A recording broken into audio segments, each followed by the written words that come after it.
Another interesting game of Karpov where he demonstrated a lot of patience, improving the position to the maximum and then continuing with the attack on the black king.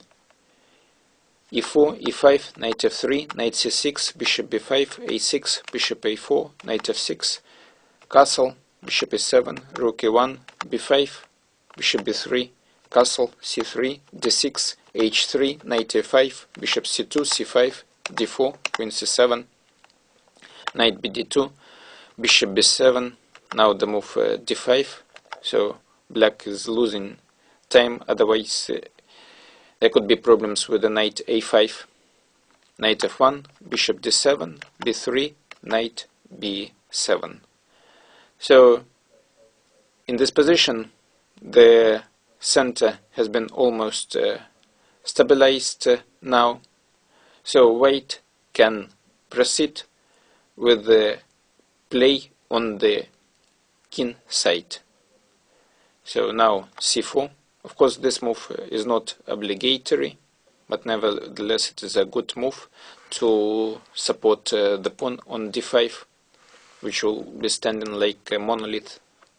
Rook fb8, knight e3, bishop f8, knight f5, knight d8, knight h2, knight e8. So you see that black is trying to get an optimal setup for his pieces. So he wants to play f6, knight f7, then g6, push away the knight from f5, later the knight from e8 can go to g7. So now playing h4, white is preventing this way of defense by black. So now g6 is not so good, because then there is move knight h6. And after f6, white is playing h5.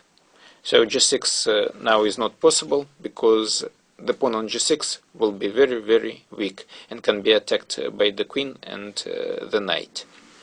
So white secures the permanent place, eternal place for the bishop, for the knight on f5.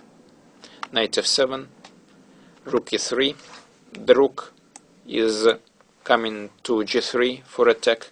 It is not very common that we see in the Italian or Spanish game that the rook is coming along the third rank to attack the black king. Knight g5, knight h4, queen d8, rook g3, knight c7, and now the move knight f3. So this move forces black to play h6. Otherwise, after the exchange, the pawn on g7 will be not protected, and white can easily create a decisive attack on this pawn. So h6 secures the square g5 for the knight, and it is very difficult to get rid of this knight on g5. So white now begins to play around this knight using the weaknesses of the square g6 and f5. So knight g6 is now a5, and now the move a4. It is another good sign how white stops the counterplay on the opponent, because if white would not do this move, then black can play a4 by himself and can create some counterplay on the queen side. The weakness of the square b4 after the exchange on c4 is not so dangerous, because black has only one square at his disposal and cannot use it. Knight a6, the knight is going to b4, but it is questionable what knight is doing there on b4. I would prefer to put the rook on b4, and at some point black should try to sacrifice this rook to get some compensation for it. And the rook on b4 would be attacking the pawn a4 and also the pawn c4.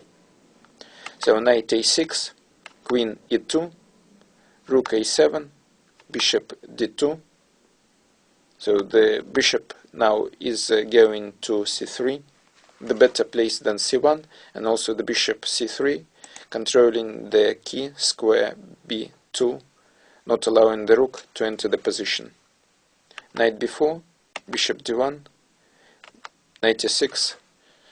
Black is desperately trying to create some counterplay. Now he wants to play rook b1, but of course white doesn't allow to do so. So he plays knight d2, knight b4, rook e3, bishop e8, knight f1. So this knight potentially can go to f5, queen c8, knight g3, bishop d7, queen d2. White is now regrouping his pieces, trying to play bishop g4 at some point. So as we have already seen in the game against Unziker, it is a good idea to exchange the light squared bishops, because then white will have an overwhelming advantage in the position. So you see and compare, look and compare the bishop c3 against the bishop f8. So now knight h7, bishop e2, king f7, queen d1. So how we continue further to exchange the bishop? So our knight from g3 is going to f1, to h2, and then bishop g4. So this is the plan of white. Bishop e7, knight f1, bishop d8, knight h2. So Karpov is very good at maneuvering his pieces. King g8, bishop g4, knight g5. Finally exchanged, knight f1. So finally black decides that playing passively he has no chance to survive, so he wants to open the position. But this is a desperate attempt, and as it happens very often, opening the position sometimes when you don't have indications to do so leads to a quick loss. So white takes on f5, plays knight g3, queen f7, and now queen e2. So now f4 is a threat, and the rook from a1 goes to a1, then it will be supporting the advance f4. Bishop f6, rook f1, queen d7, and now finally f4. e4, rook f4. So although the game was lasting long, finally white has managed to achieve his plan and to play f4. And white had all time available in the position because he was standing better and black was without a counterplay. So now bishop c3, rook c3, rook e8, rook e3. So the 8th rank is weak. Rook b8, queen f2, knight h7, now knight f5. Here again you can see all white pieces are participating in the attack. Rook e3, queen e3, knight f6, knight e7, king h8, and now the small sacrifice deciding the outcome of the game. Rook e8, knight f7, king h7, rook e4, rook e7, and rook e7. So black resigned here. Another very good play by Karpov.